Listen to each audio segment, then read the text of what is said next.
Hello दोस्तों, चलिए आज की क्लास में हम लोग देखेंगे बहुपद के बारे में। चैप्टर नंबर 2 क्लास 10 का चैप्टर नंबर 2 है, जिसका नाम क्या है? बहुपद। तो बहुपद को इंग्लिश में कहते हैं पोलिनोमियल्स। तो आज चलिए देखते हैं कि बहुपद क्या होता है, बहुपद से संबंधित सवाल कैसे बनाएंगे। चलिए समझते हैं। तो देखिए, जैसा कि नाम से ही स्पष्ट है, बहुपद। बहुपद बहुपद बहु माने बहुत, पद मतलब जिसमें बहुत पद हो, एक से ज़्यादा पद हो, उसे क्या कहेंगे? बहुपद। अब बहुपद जो है ये बनता कैसे है, ये देखते हैं कि चलिए बहुपद बनता कैसे। तो देखिए, बहुपद जो है दो राशि से मिलकर बनता है। कितने राशि से? दो राशि से मिलकर बनता है। कौन कौन? तो एक चर राशि और अचर राशि, दो राशि से मिलकर बनता है। एक चर राशि और अचर राशि। अब चर राशि मतलब क्या होता है और अचर राशि मतलब क्या होता है?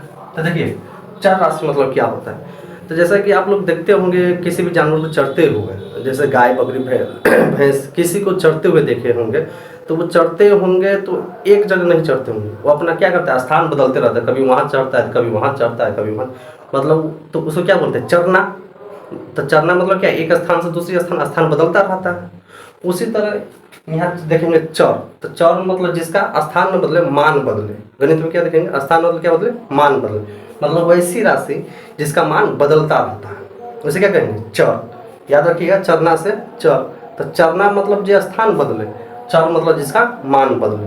तो अल्फाबेट के जितने भी अक्षर होता है उसे क्या कहते हैं? चर राशि। जैसे तो यहाँ लिख देंगे जिसका मान बदलता रहता है, जिसका मान बदलता रहता है। जैसे ABCD जितना भी अक्षर है, X Y U V W, मतलब जितना भी अक्षर है, ये सब क्या कहलाएगा? चर राशि। क्या कहलाएगा? चर राशि। जिसका मान बदलता रहे, क्या कहेंगे? चर राशि। आप अचर राशि किसे कहें? तो ठीक इसके अपोजिट, जिसका मान नहीं बदलता रहे, जिसका मान नहीं बदलता है, जिसका मान नहीं बदलता है,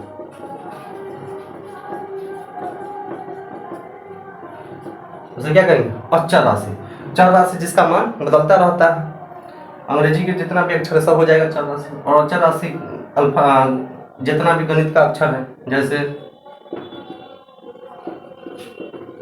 1 2 3 4, मतलब जितना होता है सब, तो ये क्या हो जाएगा?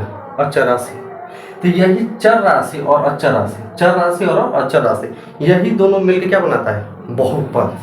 तो उसी क्या कहेंगे? बहुपद। जैसे बहुपद का संबंधित सवाल, जैसे जैसे मान लीजिए कि यही 2 उठा लेते हैं, यहाँ के x उठा लिए, तो 2x, ये क्या हो गया? बहुपद। जैसे क्या हो जाएगा? बहुपद। मान लीजिए इधर 3 उठाए, उधर का y उठा लिए, 3y 5y, मान लीजिए 3y² 5y प्लस 6। तो देखिए, एक अचर है, एक चर है, अचर है, चर है, एक अचर है, तो ये क्या हो जाएगा? बहुपद। अब बहुपद में कितना पद है इसमें? तो गिन लीजिए, 1 2 3, ये 3 गो वाला पद हो गया, जिसको कहेंगे त्रिपद। आगे देखेंगे आगे क्लास में, ये क्यों पद है, हो जाएगा एक पद। तो मतलब यही चर राशि और अचर राशि में क्या बनाता है? बहुपद। तो उम्मीद करते समझ गए होंगे बहुपद किसे कहते हैं। चलिए अब देखते हैं बहुपद के प्रकार। बहुपद 3 प्रकार के होते हैं, वैसे इन दो देखते हैं। पहला है रैखिक बहुपद। रैखिक बहुपद, लीनियर पोलिनोमियल। रैखिक बहुपद किसे कहें? तो वही वैसे बहुपद जिसका घात 1 हो, जिसका घात 1 हो, उसे क्या कहेंगे? रैखिक बहुपद। तो रैखिक, ये 3 पॉइंट याद कर लीजिएगा, रैखिक बहुपद से संबंधित है। इसका आलेख एक सरल रेखा में होता है। यह सरल रेखा x अक्ष को एक बिंदु पर काटता है, अतः इस बहुपद का शून्यक 1 होता है। मतलब रैखिक बहुपद जिसका घात 1 हो, तो घात 1 होता है, इसलिए शून्यक भी कितना होता है? 1 होता है। उसी तरह द्विघात बहुपद, जिसे इंग्लिश में कहते हैं क्वाड्रेटिक पोलिनोमियल्स, इसका आकार परावलय आकार का होता है। परावलय का चिन्ह U आकार का इस तरह होता है, इसलिए द्विघात बहुपद आलेख x अक्ष को 2 बिंदु पर काटता है। रैखिक बहुपद x अक्ष को 1 बिंदु पर काटता है, और द्विघात बहुपद x अक्ष को 2 बिंदु पर काटता है। क्यों काटता है? क्योंकि इसका आकार पैराबोलाकार का होता है। कैसे करते हो दिखाएंगे अभी। इसलिए इसका शून्य कितना होता है, 2 शून्य होता है। तो द्विघात बहुपद जिसका घात 2 हो उसे कहेंगे द्विघात बहुपद, इसलिए इसका शून्य भी 2 होता है। रैखिक बहुपद जिसका घात 1 हो उसे कहेंगे रैखिक बहुपद और उसका शून्य 1 होता है। याद रखिएगा। चलिए अब समझते हैं थोड़ा आलेख के बारे में। तो देखिए इसको मान लेंगे क्या, एक्स अक्ष, इसको मान लेंगे वाई अक्ष। एक्स डैश वाई, इधर वाई डैश। क्योंकि संख्या रेखा अगर आप बनाए होंगे अगर क्लास 9 में, तो आप इस तरह बनाए होंगे। इसको बोलते हैं क्षैतिज रेखा को एक्स अक्ष और ऊर्ध्वाधर रेखा को क्या बोलते हैं, वाई अक्ष। इधर पॉजिटिव अंक लिखा था, ऊपर भी पॉजिटिव अंक, इधर नेगेटिव और इधर भी नेगेटिव लिखा था। देखिए तो कह रहा है रैखिक बहुपद का आलेख जो एक सरल रेखा होता है। सरल रेखा मतलब क्या होता है, सीधी रेखा। जैसे मान लीजिए एक रेखा हम पार देते हैं, बना देते हैं ये, तो ये जो रेखा हम बना दिए ये किस तरह का रेखा है, सरल रेखा है, सीधी रेखा है। तो ये रेखा जो है यक्ष अक्ष को कितने बिंदु पर काटा, तो गौर से देखिएगा। तो सिर्फ यहाँ काटा, यहाँ नहीं, ये तो वाई को काट दिया, यहाँ सिर्फ काटा है। एक्स अक्ष तो ये वाला रेखा सिर्फ यहाँ काटा। तो सरल रेखा जो है कभी कैसे भी आप गुजारिएगा, किसी तरह भी गुजारिएगा, तो ये एक्स अक्ष को इस तरह भी गुजारिए तो एक की जगह काटेगा। तो सरल रेखा जो है एक एक्स अक्ष को एक जगह पर काटता है, इसलिए इसका शून्य कितना होता है, एक्स अक्ष को एक बिंदु पर काटता है, इसलिए इसका शून्य कितना होता है, 1 शून्य होता है। चलिए अब इसी तरह इसका देखते हैं, द्विघात बहुपद का देखते हैं। अच्छा ये हो गया एक्स अक्ष और ये हो गया वाई अक्ष, वाई वाई। अब देखिए द्विघात बहुपद का आकार कैसा होता है। तो द्विघात बहुपद का आकार होता है परावलयाकार। परावलय मतलब युग अक्ष। तो ये जो एक्स अक्ष कितने बिंदु पर काटेगा, 2 बिंदु। कैसे, देखिए इसका हम चिन्ह बना, जैसे ये वाला हम उतारते हैं, यहाँ उतार लीजिए। चलिए तो देखिए एक्स अक्ष है। अब एक्स अक्ष को ये जो रेखा जो है परावलय वाला चीज, ये कितने अक्ष को काटा, देखिए कितने बिंदु पर काटा। तो एक जगह यहाँ काटा, एक जगह यहाँ काटा, 2 जगह काटा, इसलिए इसका शून्य कितना होता है, 2 शून्य होता है। कोई भी कभी कभी क्या होता है परावलय वाला चीज, कभी कभी एक ही जगह मान लीजिए कि ऊपरी से टच करके चल गए। अब बताइए इस स्थिति में कितने जगह काटा, एक ही जगह, सिर्फ यहाँ टच किया, तो मतलब इसका शून्य कितना हो जाएगा, 1। तो कभी कभी द्विघात बहुपद का शून्य 1 ही होता है, कभी कभी 2 होता है, और कभी कभी क्या होता है टच भी नहीं करता है। जैसे मान लीजिए हम यहाँ बना दिए, बताइए ये एक्स अक्ष कितने जगह काटा, एक भी जगह नहीं, तो मतलब कभी कभी शून्य 0 हो जाएगा। इस स्थिति में शून्य कितना हो जाएगा, 0 हो जाएगा। इसलिए द्विघात बहुपद का कभी कभी शून्य 2 होता है, कभी कभी 1 होता है, कभी कभी 0 होता है, 1 भी नहीं होता है। तो उतार लीजिए। अब देखते हैं बहुपद के व्यापक रूप, एक एक करके सभी का देखेंगे। तो पहला है रैखिक बहुपद का व्यापक रूप। तो रैखिक बहुपद का व्यापक रूप क्या होता है, ax प्लस b, जहां a और b कोई भी संख्या, कोई भी वास्तविक संख्या हो, लेकिन एक जगह पर 0 नहीं होना चाहिए। जैसे कि एक जब a और b की जब कोई भी संख्या हो, जैसे मान लीजिए हम 2 दे दिए, ये तो स्ट्रक्चर में ही है, अब प्लस b की जब कोई भी संख्या दे दीजिए, यही हो गया रैखिक बहुपद। ठीक है, इसे मान लीजिए एक जगह फिर हम कोई भी संख्या देते हैं, मान लीजिए 7 दे दिए, x है तो x, b की जब कोई भी संख्या दे दिए 3 दे दिए, हो गया रैखिक बहुपद। लेकिन एक जैसे मान लीजिए 0 दिए, x दिए, अब b की जब मान लीजिए 3 दिए, तो क्या यह रैखिक बहुपद है, नहीं है, क्योंकि एक जगह पर 0 नहीं होना चाहिए, यह रैखिक बहुपद नहीं है। समझ आ गया। हाँ b की जो यहाँ कोई भी वास्तविक संख्या दे सकते हैं, हाँ b की जगह पर 0 दे सकते हैं। समझ आ गया। 7x क्या ये रैखिक बहुपद है, क्योंकि यहाँ एक जब क्या 7 है, अब प्लस b की जगह पर 0 रहा होगा, जो नहीं दिए, 0 देने से तो कोई फायदा है नहीं, तो इसलिए ये भी क्या हो जाएगा, रैखिक बहुपद होगा। उसे द्विघात बहुपद का व्यापक रूप क्या होता है, ax² plus bx plus c, जहाँ a b c तीनों जब कोई ना कोई भी वास्तविक संख्या हो, सिर्फ एक जगह पर 0 नहीं होना चाहिए।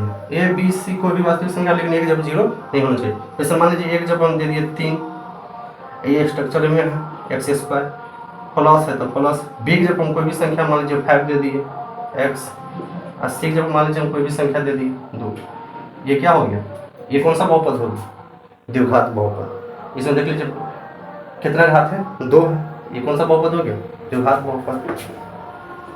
जैसे मान लीजिए 7x² प्लस 5, ये कौन सा बहुपद है, द्विघात बहुपद। सिर्फ जो x² के साथ है ए एक जब जीरो नहीं होना चाहिए, बाकी बाद हम चाहे तो बी जब जीरो लिख सकते हैं, सी जब जीरो लिख सकते हैं, समझ आ गई।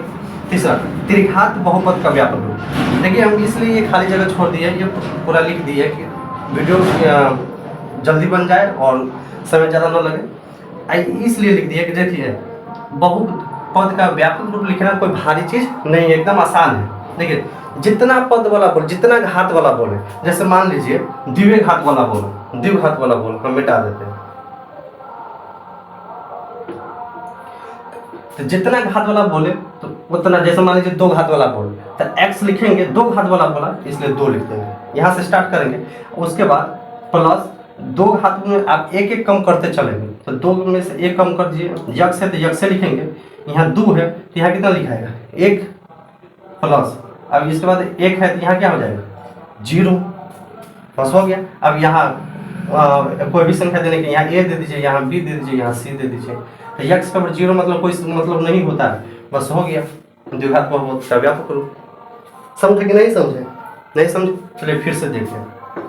जैसे मान लीजिए कि हम बोल दिए चतुर्घात, चतुर्घात मतलब 4 घात वाला बहुपद का व्यापक रूप लिखिए, 4 घात वाला बहुपद, तो क्या है x लिखेंगे, 4 घात वाला बोला है ना, तो 4 से स्टार्ट करेंगे, जितना घात वाला बोले वहां से स्टार्ट करेंगे, तो 4 घात वाला बोला है तो 4, अब एक एक कम करते चलेंगे, जैसे 4 घात वाला प्लस 4 घात, 4 के बाद यक्स, 4 के बाद कितना आएगा 3 प्लस 3 के बाद कितना आएगा 2, उसी तरह 2 के बाद कितना आएगा 1, तो 1, बस हो गया।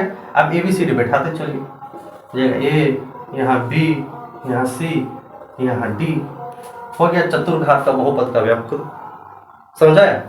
उसी तरह त्रिघात का बोला है, त्रिघात का बोला है, फिर समझिए त्रिघात का बोला है, तो 3 घात का स्टार्ट कहाँ से करें, तो पहले तो यक्स के पावर 3 घात बोला है, त्रिघात तो 3 लिख देंगे, x पावर 3। अब बताइए 3 है, यक्स है तो यक्स से लिखेंगे, 3 है तो अब यहाँ क्या लिखेंगे, 3 में से नीचे की ओर चलेंगे, 3 है तो यहाँ क्या हो जाएगा 2 प्लस 2 है तो यहाँ क्या हो जाएगा 1, बस हो गया, एक तक चलेंगे, बस ABCD बैठा दीजिए, शुरू में हो जाएगा A, उसके बाद B, यहाँ C, हो गया त्रिघात बहुपद का व्यापक। और एक वाला एगो बिना जीरो वाला, मतलब जीरो वाला लिखेंगे, तो जीरो वाला जैसे मान लीजिए यहाँ x पावर 0, तो x पावर 0 मतलब कितना होता है 1, तो यहाँ नहीं लिखेंगे तो चलेगा, बस तो ABC, यहाँ हो जाएगा D, मतलब एक अंक बढ़ा देंगे एक्स्ट्रा, तो त्रिघात बहुपद का व्यापक रूप क्या हो जाएगा ax³ plus bx² plus cx plus d, हो गया। उसी तरह द्विघात का बोला है, क्या लिखेंगे द्विघात 2 से स्टार्ट करेंगे, प्लस 2 के बाद 1, एक बात नहीं लिखेंगे लेकिन एक संख्या बढ़ा देंगे, जैसे यहाँ हो जाएगा A यहाँ B यहाँ C, हो गया द्विघात बहुपद, समझ गए। चलिए अब त्रिघात बहुपद किसे कहेंगे, तो जहाँ A B C D कोई भी वास्तविक संख्या हो लेकिन एक जब 0 नहीं होना चाहिए। अब सब में कह रहा है कि एक जब 0 नहीं होना चाहिए, एक जब 0 नहीं होना चाहिए, क्यों नहीं होना चाहिए समझ में, चलिए समझते हैं कि क्यों नहीं होना चाहिए। जैसे मान लीजिए इसका व्यापक हम लिखते हैं ABCD की जब कोई भी संख्या लिखे, जैसे एक जब मान लीजिए 5 लिखे, x³ है तो x³ प्लस B जब कोई भी संख्या मान लीजिए हम 2 लिखे, x² है तो स्क्वायर, प्लस है तो प्लस, C जब मान लीजिए हम फिर लिखे 7, x है तो x, D जब मान लीजिए 3, ये कौन सा बहुपद हो गया त्रिघात बहुपद, 3 घात है, सबसे बड़ा घात 3 है, इसलिए ये कौन सा बहुपद हो गया त्रिघात। तो कह रहा है कि सब चीज़ जो माने वो लिखिए, लेकिन सिर्फ यहाँ 0 आप लिख सकते हैं, यहाँ लिख सकते हैं, यहाँ लिख सकते हैं, सिर्फ एक जब 0 नहीं लिखना चाहिए। क्यों नहीं लिखना चाहिए, देखिए अगर हम एक जब मान लीजिए 0 लिख दिए, 5 नहीं लिखे, तो 0 और x³ इसको गुना करेंगे, इसका मान कितना हो जाएगा 0, और 0 का वैल्यू तो कुछ होता नहीं, तो मतलब ये पूरा माने खत्म हो जाएगा, तो हो जाएगा क्या 2x² प्लस 7x प्लस 3, तो मतलब ये त्रिघात बहुपद नहीं होगा, क्या हो जाएगा द्विघात बहुपद हो गया। उसी तरह यहाँ भी अगर हम 0 लिख देंगे तो ये पूरा का मान खत्म हो जाएगा, तो ये द्विघात नहीं रह जाएगा, क्या हो जाएगा, रैखिक बहुपद हो जाएगा। तो समझ आ गया कि एक जगह जीरो क्यों नहीं लिखेंगे, पहले का पूरा मान ही खत्म कर देंगे, इसलिए जीरो नहीं लिखेंगे। कोई भी संख्या लेंगे सिर्फ जीरो नहीं लिखेंगे। चलिए उतार लीजिए, जैसे में ये हो गया 7x3 5 हो गया,